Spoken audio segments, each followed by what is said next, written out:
അപ്പോൾ നമ്മുടെ താറാവുകൾ ഇതാക്കണം കേട്ടോ. അവിടെ തൊട്ട് ബേക്കിൽ നമ്മുടെ പോത്തുണ്ട്. ഇതേ തൊട്ടിപ്പുറത്ത് നമ്മുടെ പശുക്കുട്ടി ഉണ്ട് കേട്ടോ. മൂന്നാൾക്കാരും ഇതേ നമ്മുടെ ഫ്രെയിമിൽ ഇതേ ഒന്നിച്ച് കിട്ടി കേട്ടോ നമുക്ക്. എല്ലാവർക്കും പുതിയൊരു വീഡിയോയിലേക്ക് സ്വാഗതം കേട്ടോ. അപ്പൊ ഇന്നേ നമ്മൾ ചർച്ച ചെയ്യാൻ പോകുന്നത് അല്ലെങ്കിൽ പറയാൻ പോകുന്ന കാര്യം എന്ന് വെച്ചാൽ, എൻ്റെ മനസ്സിൽ ഒരുപാട് കാലമായിട്ടുണ്ടായ ഒരു സംശയമാണ്, താറാവ് വളർത്തലാണോ അതോ കോഴി വളർത്തലാണോ ലാഭകരം എന്ന്. അപ്പോൾ ഞാൻ താറാവ് വളർത്തൽ ഇപ്പോൾ ഒരുപാട് വർഷങ്ങളായിട്ട് ചെയ്യുന്നതാണ്. കുറേ വർഷങ്ങളിലും പരാജയപ്പെട്ടു എന്ന് പറഞ്ഞാൽ നമ്മൾ ഉദ്ദേശിച്ച രീതിയിൽ മുട്ട കിട്ടൂല. കോഴി നമുക്ക് പിന്നെ നമ്മൾ ഫ്രീ ആയിട്ട് വിടുകയാണ്, എങ്ങനെ വിട്ടാലും അവരങ്ങനെ പോയി നമുക്ക് കിട്ടാനുള്ള മുട്ടയെ കിട്ടും. താറാവ് വളർത്തൽ നമുക്ക് ഒരുപാട് ഇഷ്ടമായതുകൊണ്ട് തന്നെ നമ്മൾ പിന്നെയും അത് പരാജയപ്പെട്ടെങ്കിലും പിന്നെയും തുടങ്ങി കേട്ടോ.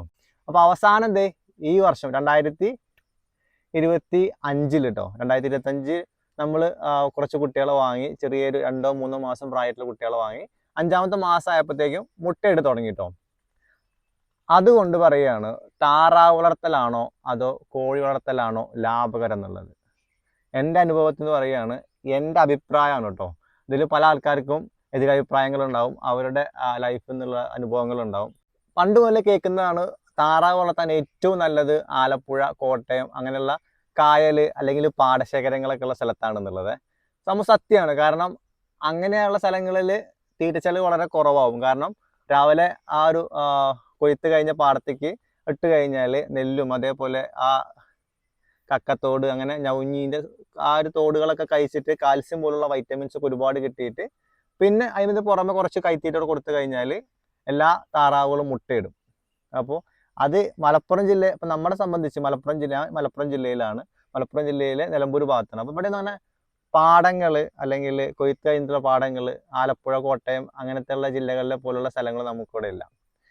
ഇവിടെയുള്ള ആളുകൾ പരമാവധി എന്ത് വെച്ചാൽ ഒരു ഷീറ്റ് വാങ്ങിക്കും, അതിൽ കുറച്ച് വെള്ളം നിറയ്ക്കും, എന്നിട്ട് താറാവിനെ വളർത്തും, താറാവ് തിന്നാൻ കൊടുക്കും. അങ്ങനെ കൊടുത്തു കഴിഞ്ഞാൽ താറാവ് മുട്ടയിടാനുള്ള സാധ്യത വളരെ കുറവാണ്. മുട്ടയിടുമായിരിക്കും, നമ്മൾ തീറ്റ വാങ്ങിക്കൊടുത്താൽ, അതായത് ലെയർ മാർഷ് അങ്ങനെ പോലുള്ള മുട്ടയിടാനുള്ള തീറ്റ വാങ്ങിക്കൊടുത്താലും മുട്ടയിടും. അത് കൊടുത്ത് മുട്ട കിട്ടി, അപ്പം നമുക്കൊരിക്കലും ആ ഒരു ചിലവും നമ്മുടെ കിട്ടുന്ന ആ ഒരു മുട്ടയുടെ കണക്കും വെച്ച് നോക്കുമ്പോൾ ഒരിക്കലും നമുക്കത് മുതലാവില്ല, നഷ്ടമായിരിക്കും, നഷ്ടക്കച്ചവടമായിരിക്കും. അപ്പോൾ അങ്ങനെ ചെയ്യുന്ന ആളുകളുണ്ട്.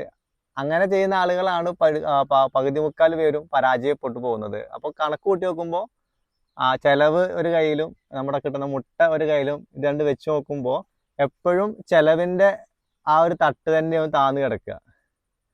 അങ്ങനെയാണ് പല ആളുകളും ഈ ഒരു മേഖലയായിട്ട് ഒഴിവാക്കി പോകുന്നത്. അപ്പോൾ നമ്മൾ ഇത്രയും കാലമായിട്ട് ഇവയ്ക്ക് മുട്ടയിടാനുള്ള തീറ്റ വാങ്ങി കൊടുത്തിട്ടില്ല.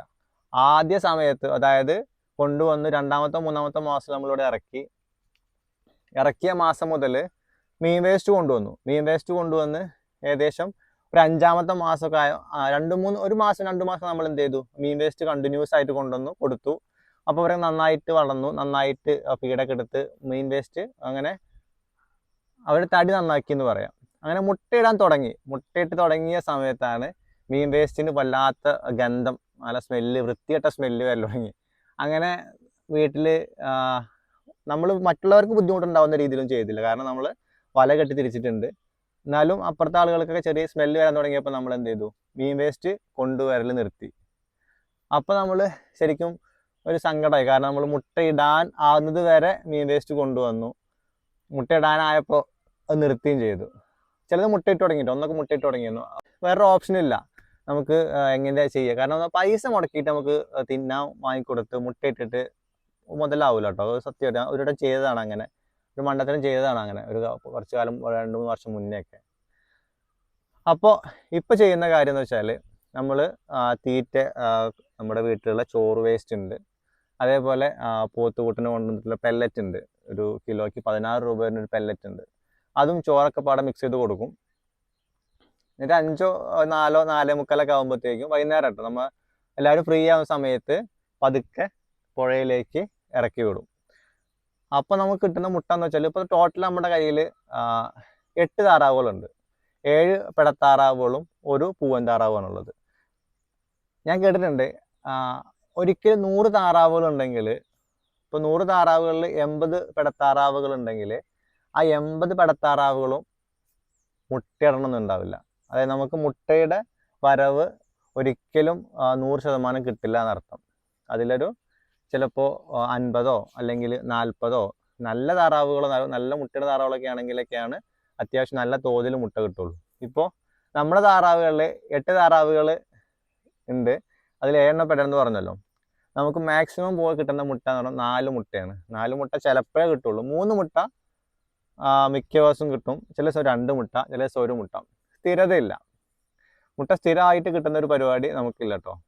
തീറ്റ കൊടുത്ത് വളർത്തുന്ന ആളുകൾക്ക് ഉണ്ടാവും. നമുക്ക് ഏതായാലും അങ്ങനെ സ്ഥിരമായിട്ട് ഒരു ആവറേജ് 3-4 മുട്ടയൊന്നും കിട്ടുന്നില്ല. 3 മുട്ട, ചില ദിവസം 3 മുട്ട കിട്ടും, ചില ദിവസം 2 കിട്ടും, 1 കിട്ടും, 4 കിട്ടും. 4 ദിവസങ്ങളൊക്കെ ഉണ്ട്.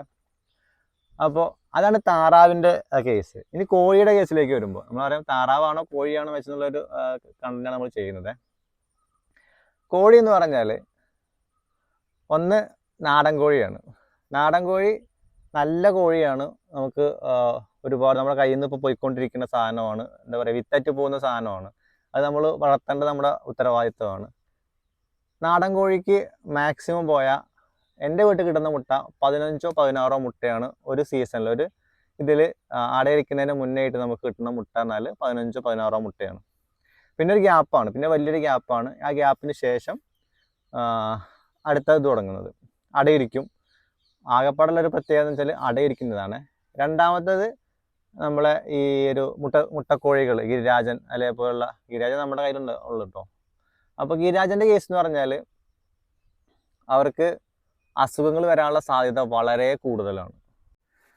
നമ്മളൊരിക്കലും 500 അല്ലെങ്കിൽ 5000 ഉള്ള താറാവുകളൊന്നും വളർത്തുന്ന ആൾക്കാരല്ലേ. ചെറിയ തോതിൽ വളരെ കുറച്ച് താറാവ് വളർത്തുന്ന ആൾക്കാരാണ്.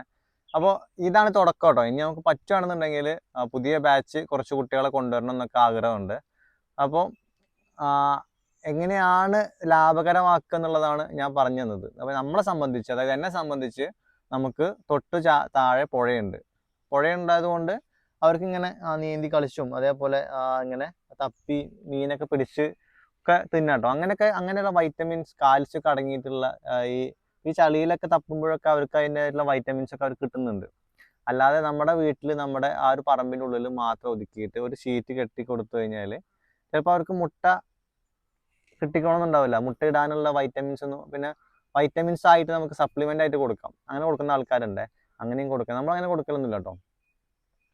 അപ്പോൾ ഇതാണ് പ്രശ്നം. ഇനിയിപ്പോൾ നമ്മളെ സംബന്ധിച്ച് പ്രശ്നങ്ങൾ വരാൻ പോകുന്നത് അടുത്ത മാസങ്ങളിലൊക്കെയാണ്. കാരണം മെയ്, ജൂൺ, ജൂലൈ ഒക്കെ ആകുമ്പോഴത്തേക്കും മഴ വരും. പിന്നെ പുഴയ്ക്കൊന്നും വിടൽ പറ്റില്ല കേട്ടോ. പുഴയിലേക്ക് വിട്ട് കഴിഞ്ഞാൽ ചിലപ്പം ഒലിച്ചു പോകാൻ നമുക്ക് ഒന്നും പറ്റില്ല. കാരണം ഏകദേശം ഈ ഒരു ഏരിയയൊക്കെ വെള്ളത്തിൻ്റെ അടിയിലാവും ഒരു മാസം 1.5 മാസമൊക്കെ. അപ്പോൾ ആ സമയത്ത് നമ്മൾ പുഴയിലേക്കൊന്നും വിടാൻ പറ്റില്ല. നമ്മളവിടെ നമ്മുടെ വലയ്ക്കുള്ളിൽ ഒതുക്കി നിർത്തേണ്ടി വരും. അതേപോലെ തന്നെ താറാവ് വളർത്തുന്ന ആളുകൾ, താറാവ് വളർത്താൻ ആഗ്രഹിക്കുന്ന ആളുകൾ ഒരിക്കലും നമ്മൾ നമ്മുടെ വീട്ടിലെ ചെടികൾ, നമ്മുടെ വീട്ടിലെ പച്ചക്കറികൾ അതൊക്കെ ഓപ്പണായിട്ട് വെച്ച് കഴിഞ്ഞാൽ ഇവരെന്തേലും അത് പോയിട്ട് കടിക്കും. കടിക്കുന്നു മാത്രമല്ല അത് തിന്നും ചെയ്യും. തൂമ്പിലകളൊക്കെ നന്നായിട്ട് കഴിക്കട്ടവർ. വാഴയൊക്കെ നമ്മൾ പുതിയ വാഴയൊക്കെ വെച്ച് കഴിഞ്ഞാൽ അതിൻ്റെ തൂമ്പ് വരുന്ന വാഴയൊക്കെ അവരെന്ത് ചെയ്യും, വിത്തിൻ സെക്കൻഡ് അവർ അകത്താക്കും കേട്ടോ. അപ്പോൾ അങ്ങനെയൊക്കെ ഉള്ള ആളുകൾ എന്ത് ചെയ്യുക, നമ്മൾ മാക്സിമം വലയൊക്കെ കെട്ടിയിട്ട് അതിനുള്ളിലേക്ക് കടക്കാത്ത രീതിയിലൊക്കെ ചെയ്യാം. അല്ലാന്നുണ്ടെങ്കിൽ അത് പ്രശ്നമാണ്. താറാവിന് വാങ്ങാൻ പോകുന്ന ആളുകളുണ്ടെങ്കിൽ അതൊക്കെ അറിയാൻ കേട്ടോ. നമുക്ക് മടുക്കും ചിലപ്പോൾ. നമ്മൾ ഒരുപാട് ആഗ്രഹിച്ച് നടന്ന പച്ചക്കറിയൊക്കെ ആവും ചിലപ്പോൾ.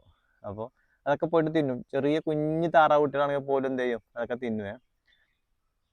അതേപോലെ കുറച്ചൊരു വെള്ളത്തിൻ്റെ ഒരു സ്പേസ് കണ്ടാൽ, ഇപ്പം നല്ല ബക്കറ്റിൽ നമ്മൾ നല്ല കുറച്ച് വെള്ളം കൊണ്ടുവച്ചാലും അവിടെയും പോയി തലയിടും. ആ തലയിടുന്ന എന്താ വെച്ചാൽ ചളിയിൽ ഇത്രയും നേരം കളിച്ചുകൊണ്ടിരുന്ന താറാവ് എന്നിട്ട് നമ്മുടെ ആ നല്ല വെള്ളത്തിൽ കൊണ്ട് തലയിടും. അപ്പോൾ അയൽവാസികൾക്കും പ്രശ്നമാണ്. അപ്പോൾ താറാവ് വളർത്തുന്ന ആളുകൾ മാക്സിമം നമ്മുടെ ആ ഒരു ഏരിയ കവർ ചെയ്തിട്ട് മറ്റുള്ളവർക്ക് പരാതികളില്ലാത്ത, മറ്റുള്ളവരെ ബുദ്ധിമുട്ടിക്കാത്ത രീതിയിൽ താറാവൊക്കെ വളർത്താം കേട്ടോ. കോഴിയെ സംബന്ധിച്ച് കോഴി മറ്റുള്ളവർ ആയിട്ട് നമുക്ക് പ്രശ്നങ്ങൾ ഉണ്ടാക്കാത്തൊരു സംഭവമാണ് ഈ കോഴികൾ അവരവരുടെ വഴിക്ക് അങ്ങനെ പോയിക്കോളും. കൊത്തിപ്പെറുക്കാനും ചിനക്കാനൊക്കെ ഉള്ളിടത്ത് അങ്ങനെ നടന്നോളും. താറാവുകൾ അങ്ങനെയല്ല. താറാവുകൾ എപ്പോഴും നമ്മളത് എന്ന് പറയാൻ നമ്മൾ തന്നെ നോക്കണം.